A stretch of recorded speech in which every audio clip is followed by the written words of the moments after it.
All right, we're live and for another session of lessons learned from our cybersecurity awareness community. And I'm really excited this week to be hosting my good friend Robin Belinga. And we're going to be talking a little bit about human factors and security awareness and how we can integrate the two and improve. So, Robin, would you please just introduce yourself and give a little bit of information about who you are, your role, and then we'll go from there. Yes, hi. Thank you for inviting me. I always love to be a part of your shows, Ayelet. So thank you. My name is Robin Bylinga, and I do have a master's in InfoSec, and I specialize in human factors and internal threat management. My role right now is with a company called ScoutBee, and I'm in the InfoSec team. My title is actually Human Factors and Performance Lead, and a lot of people especially on LinkedIn, get me confused with the HR department, which I am not. But what does that mean? Yeah, right. So what does that mean, human factors performance lead, and how are you in security, and how does that affect performance? Well, let's use developers as an example. The big trend right now is to shift left, as we say, and have not just DevOps, but DevSecOps. So building security and at the beginning of the phase. And over time, what that does is it increases profitability and performance because you're not fixing the code late in the process. Right. So if you're fixing it early in the process, then you're actually being more productive and increasing the level of performance and output. So human factors has a lot of different definitions, but it's basically looking at people, process, and technology and making sure that we're engineering for the human, building things in that take the human being into consideration. And when in my job, for instance, we're involved, we have somebody that does the documentation for ISO and things like that. Every business will do a risk assessment. I come in and add a human factor risk assessment on top of that. So, a normal risk assessment is your technological firewalls, the endpoints, different things like that. What risks do we have? What are we going to treat? What are we going to mitigate? And I bring in a completely different perspective. I was in a webinar not too long ago, and the CISO for the company was saying, moving forward in any progressive CISO right now will have a human factors engineer, and it is a science, as their right hand. And it's really quite interesting. We have a wonderful InfoSec team, some very highly technical, but all very good at their jobs. But it's still very interesting how different our perspectives are on certain situations that come up, and how different from a human factors standpoint that I view a situation. Okay. So like, what is it? What can you give an example, of what like that, how your risk assessment would differ from the technical risk assessment? Like what would be some main points or common points? Well, I'll give you one specific scenario. So there are a lot of different vendor tools out there that help you look at technological user behavior. So if things are being downloaded that shouldn't be, or you're looking at certain extensions, it's my job to get to know everybody in the organization to the best of my ability, or at least the workflows, what platforms people interact with. And then sometimes I'm privy to some, pretty confidential information, but I can look at those same dashboards and see a behavior for somebody that I know might be leaving. And, that's we're seeing a behavior for somebody that they don't have that behavior before. Why are they showing that behavior?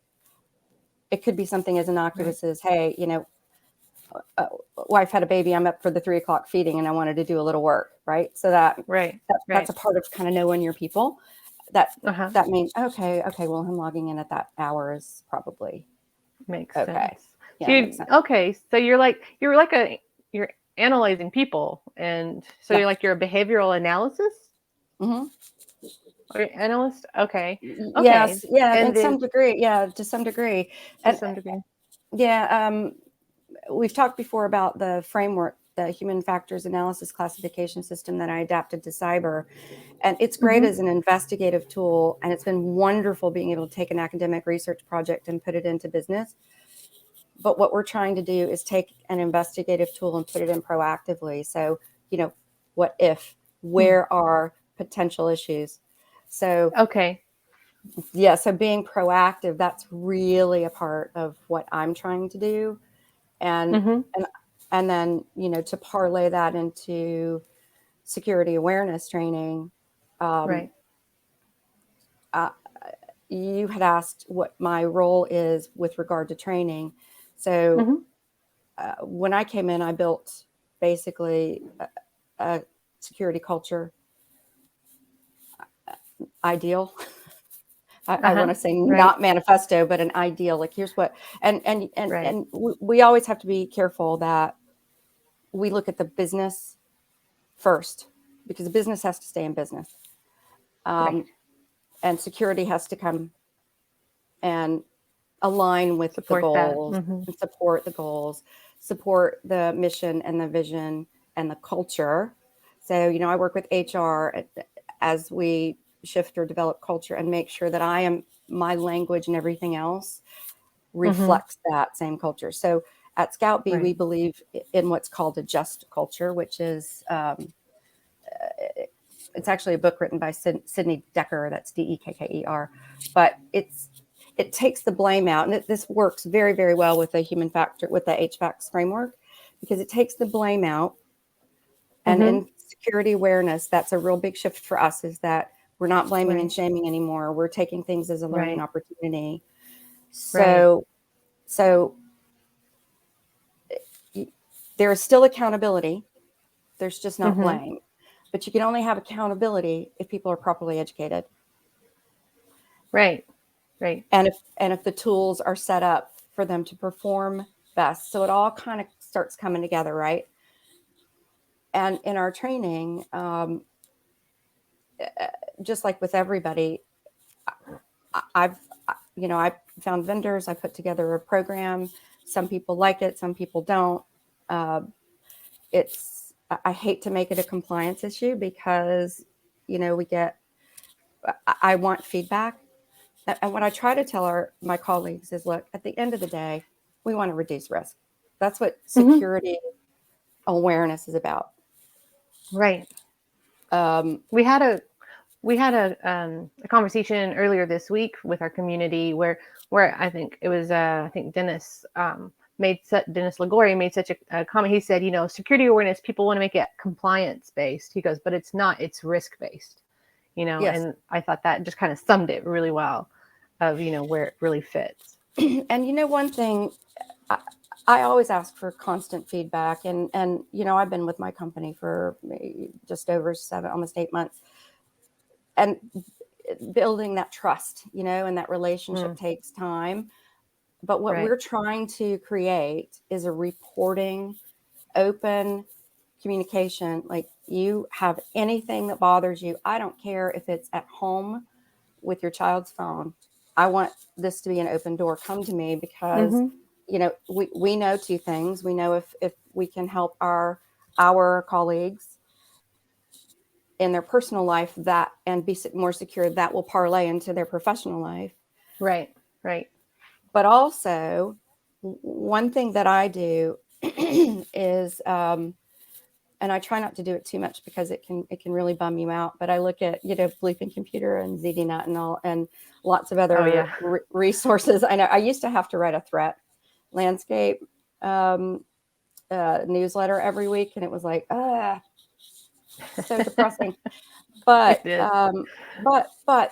the really interesting thing about that is, every now and again you'll get a nugget. And Mm-hmm. for instance, there has been a scam where the hackers will go into any company that's openly hiring. So I put I'm hiring on LinkedIn, right? They'll send a faux CV to HR and say, you're hiring for this position. Here's my CV. Well, HR is going to open that CV, and Right. then that's too late. The malware's been infected. So it's my job to take that knowledge and, write an email or whatever to my people team and go, look out for this. Right. It's a new hack. So, and I think more than just providing training that's off the shelf and leave it in a box or whatever, this is actually helps people understand the value of Right. of of It's being got to be in educated on real time. phishing. Yeah. Right, right. You're providing real time scenarios saying that this is real, keep an eye Mm-hmm. out for it, and making it relevant right then, which makes you go, "Oh, okay." And then I will have a little bit more of a higher alert when it comes to those. And which is really the basis for awareness. Yeah, and if we can add value, so like around Christmas time or a big holiday or a big travel time for people in your community or for your company or whatever, you know, go through on the Slack channel. Hey, here's some good travel tips. Yeah. Don't Making it don't yeah, don't charge your phone at that bar charger. yeah, you the know, handy station. at the handy station. Don't use it. Just little things like that, and add value to Right. their lives. And I think that's something that we don't want them to hide when we come down the hallway. I wish I Right. had a hallway to go down, but we work remotely. But yeah, Yeah, I think so. The human factors, you touched on it briefly, and I know what you're talking about, but just if we can just kind of back up a little bit and go a little bit more into what you were talking about the assessment, because I don't think a lot of people know, what you're adjusting to make to fit for cyber, and I think it's so fascinating, and it might kind of help people themselves as they're looking at their security awareness programs and assessing their organizational risk, to kind of think in a new way. So could you share a little more about that, what you were doing with that research and yeah. application? Let me see if I can throw that in my little nutshell because Yeah. it can be a lot. But it's HFACS. So if you want to just put, I can put in the comments. Yeah, Can please I do. put in the comments? HFACS. It's human factor and analysis classification system, and it's based on James Reason is an academic here in the UK, and he wrote a book some time ago called Human Error, and his book has been cited, gosh, multiples of times, but and it's an incredible book. It's an academic book, so Mm-hmm. a lot of times taking theory and then parlaying that or making it applicable to a business module or scenario can be rather challenging. So Mm-hmm. what James Reason talks about layers of cheese, like Swiss cheese. So you've got layers of an organization. So you've got the organization, you've got supervising, you've got a precondition for an Mm-hmm. act, and then you've got the act itself. And I like to use an airplane crash as an incident or as a visual, because when the crash happens, actually, that's the active failure. Mm-hmm. So that's you take it up into preconditions. What was going on, right? To allow that to happen, and then what was going on in the supervisory level, what was going on in the organizational level, and there is always a direct correlation. And these Mm-hmm. other levels tend to be latent, dormant things that are sitting there that allowed this to happen. So Okay. Dr. Chappelle and Wegman created HVACs to basically, this is very simplistic, but to basically define what those holes in the cheese mean. So they were hired by the Navy in the United States Mm-hmm. to ascertain why their pilots were crashing at such a high rate versus their counterparts in the Army and the Air Force. They Mm-hmm. studied tons of data, and then it can be complex. It's not that complex. I can't really go into it, but that framework is now used. And again, it's blame free. So you're never, when you're investigating a scenario in the NTSB globally, National Transportation Safety Board, excuse me, um, Mm-hmm. this framework is used for a human factor analysis of investigation globally. It's used for nuclear incidents. It's used in rail, mining, engineering, really high sensitive levels. It has never Right. been adapted to cyber. And Okay. that's what I did with my research. And I know I did it right Awesome. because Dr. Chappelle, who created HVACs, was on my research committee. And he's like, I don't know. Amazing. It was amazing. It was very fortuitous, but he said, I don't know anything about cyber, but I can tell you, here's how you develop the coding system. Mm-hmm. And really helpful in incident investigation, but that means you've already had a breach, right? So Right. what do you do to take and use this as a proactive tool? And Mm-hmm. that's when I look at the human factors, and their framework is well known. Um, when you take the basic framework and you don't break it down, because they break it down into sub tiers, and then they have what are called nano codes. My CISO likes to call them reference codes, because when you talk Okay. about coding, that looks like zeros and ones to people. The coding is actually, um, when I coded this to cyber, I went through NIST, CIS, their cybersecurity frameworks, ISO, all that stuff, Mm-hmm. and looked at a lot of different hacks and different things that have happened, broke them down, and said, okay, here is here's the breach, right? This was, it's usually very, very, very rarely malicious. Mm. But you take human factors of skill, decision making, um, a decision making error that is um, perceptually affected. If you're driving a Right. car and it's raining too hard, Mm-hmm. and so you're visually impaired, that's Right. that's a human factor for. Let's say you got in an accident. That's a human factor accident. That's what happened. Your perception was off.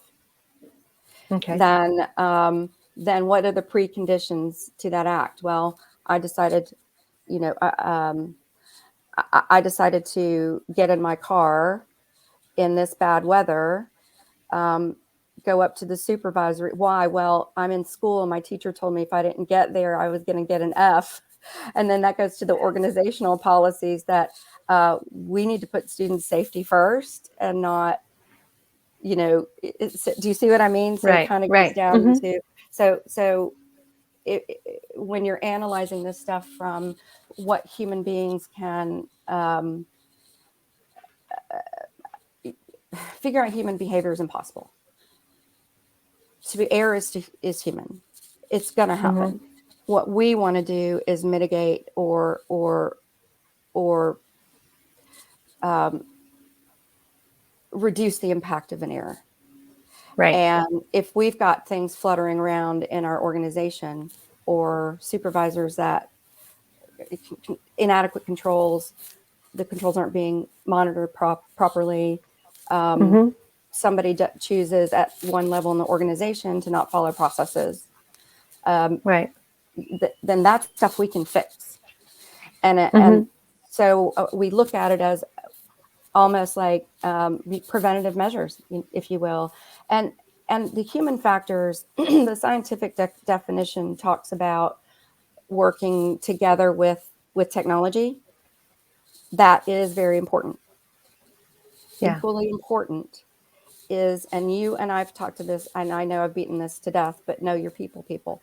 So understanding your people, getting to know them on a personal level. And as your Right. organization gets bigger, then becomes a management training issue. That, again, to my point, why is this person all of a sudden logging in at 3 o'clock in the morning? Um, Right. are they which, by the way, when I had a business and I got hacked, those are behaviors that I was not paying attention to. I, it's all very clear to me now, but it wasn't very clear to me Right. then. And if you've got, there's a gentleman that does research in the United States on human factors and cyber security. His name's Dr. Nobles, and I've read and cited quite a bit of his work. And he often talks about when he'll go in to consult with a business, you can have all the training in the world, Mm-hmm. but it's understanding what your people are going through. So if you've got somebody whose child is stricken with an illness or whatever, that's going to affect their mental well-being. That's going to Right. affect their performance, and that will probably lead to distractions. They're on they're looking for a message from their phone or whatever that situation will be. And if that person has their finger on the red button, so to speak, you might want to Mm-hmm. reassign them for a little while, not as a Right. punishment or anything like that, but Right. just say, hey, look, I know you're going through this. What can we do Mm-hmm. to ease up a little bit of your work, maybe reduce some of the stress or, Right. you know, The pressure. Right. pressures. Yeah. So knowing your people and understanding what they're going through and understanding what their interactions are with the platforms and the company, customer, Mm-hmm. whatever. It's all human. It's all based on you can help Right.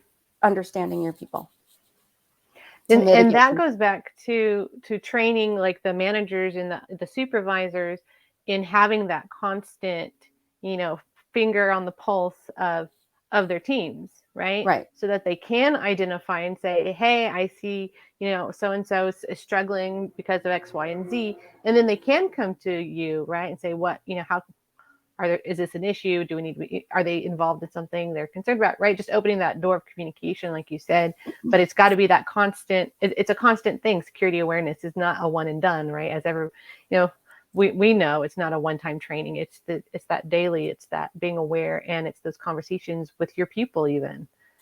And And so, and I'll go one step further.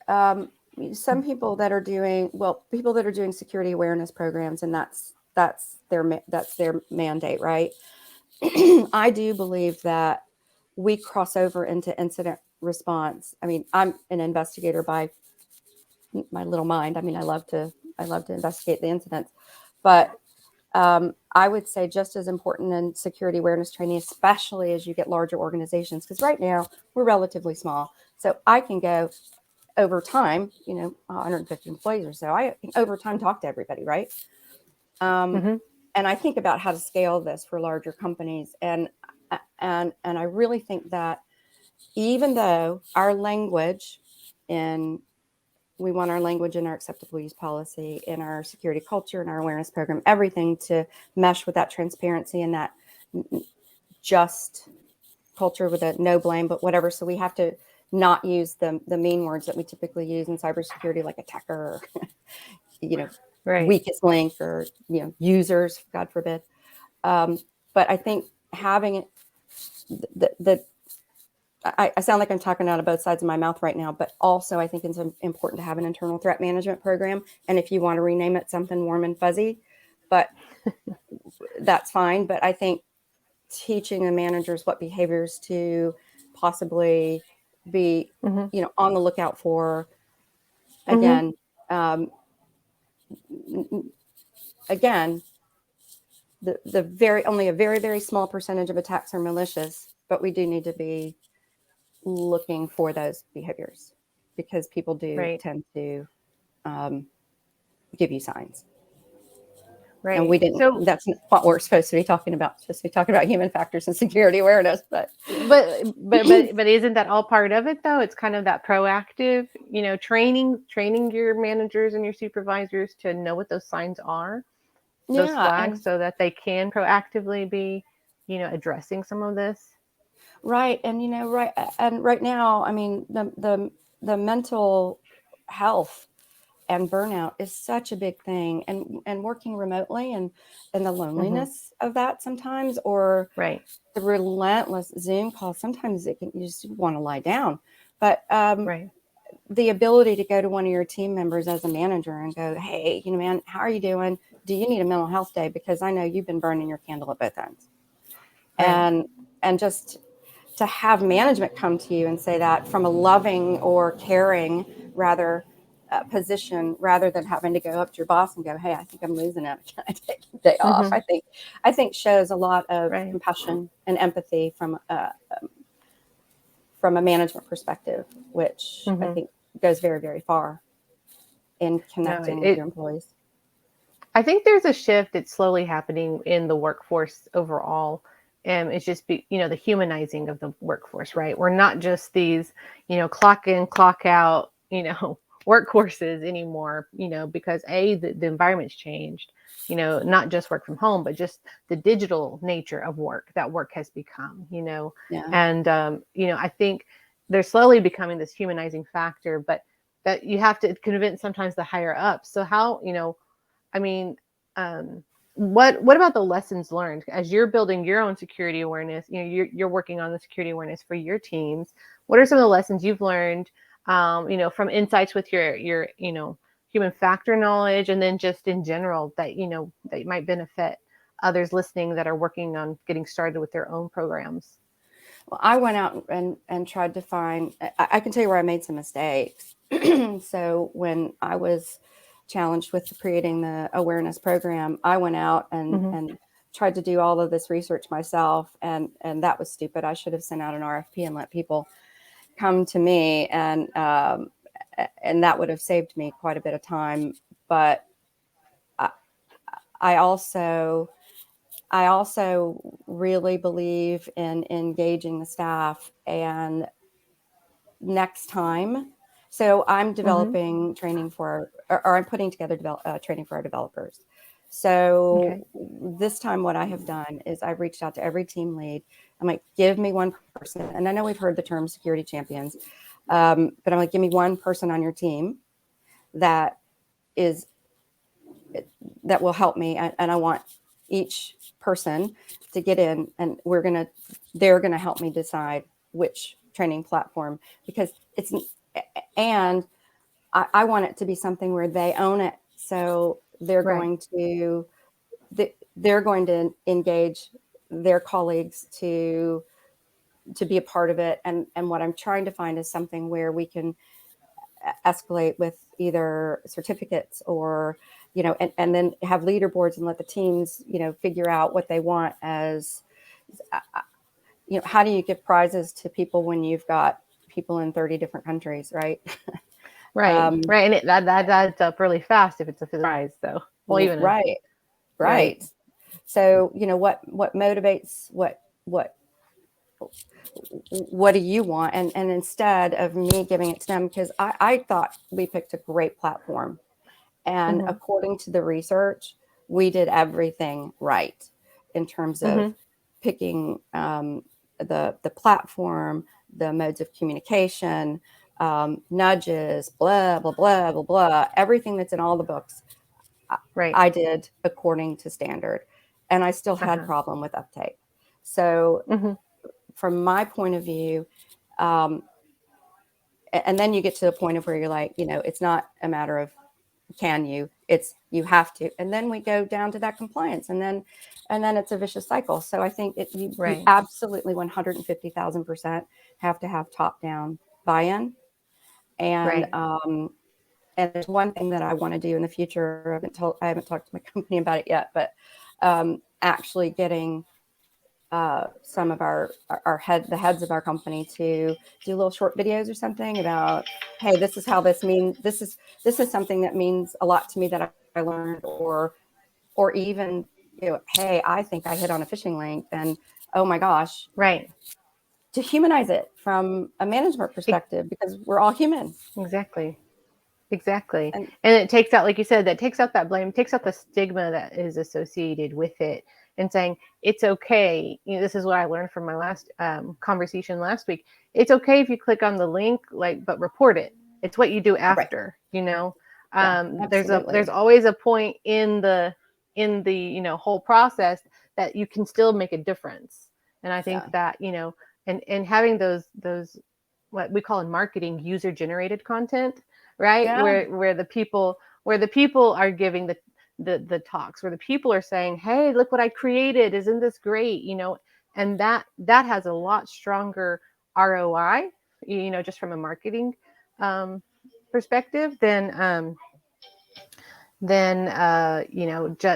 just creating a bunch of marketing material and sending it out, right? It's always Absolutely. that human touch really is what people want. And I think it's a great idea.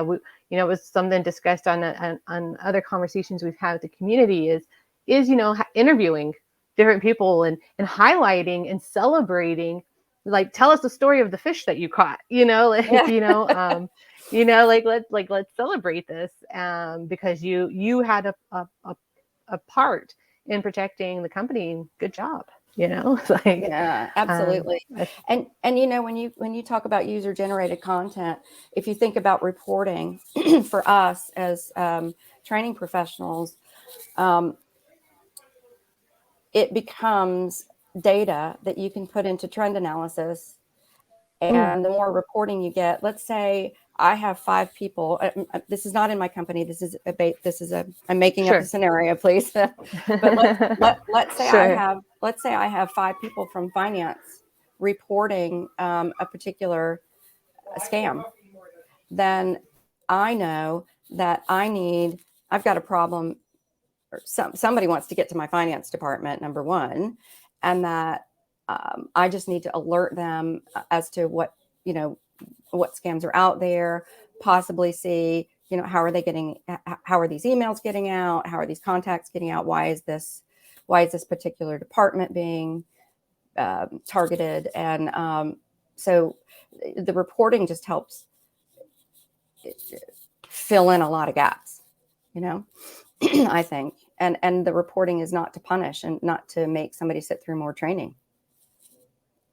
It's really just to say, look how you're helping us in the organization become better.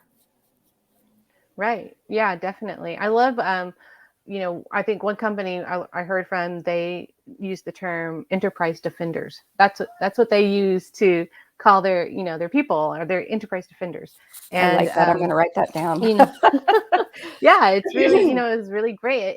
It has a very positive connotation, and almost like, strength building.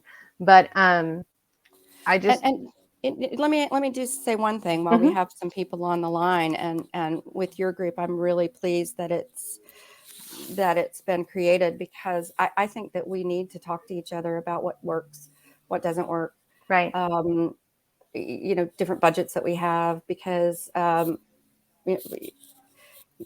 thinking I need to probably put in a little bit of an amalgamation of training platforms together, because everybody learns so differently. I mean, some people like right, the anime, that doesn't work for everybody. I've got cultural differences. right, Some people like the humor, that doesn't work exactly, for, exactly. some people. So I think putting a bunch of things together and then seeing um, how people react. But next time for the big security awareness training platform, I'm Hmm. probably going to bring in another learning group and have, or enterprise defenders again.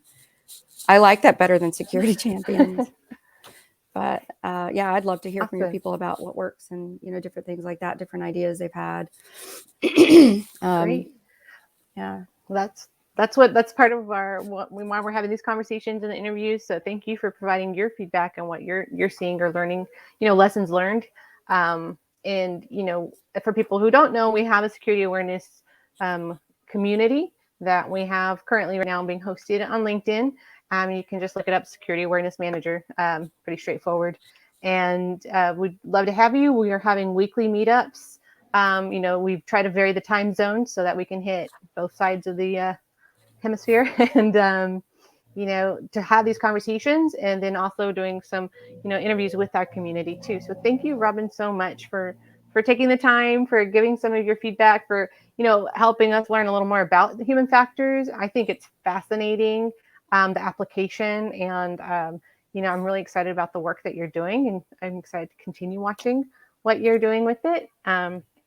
Is there any other like last like tidbit of nugget that you want to share before we get off? I really appreciate the opportunity that I've been given to really take the research, like I said, and to put it into the business. And it hasn't been easy. Changing culture is not easy, Right. and showing our value as professionals, and on the more, I had one person back at uni that said, "Aren't you taking the easy way out, studying human factors?" I'm like, really?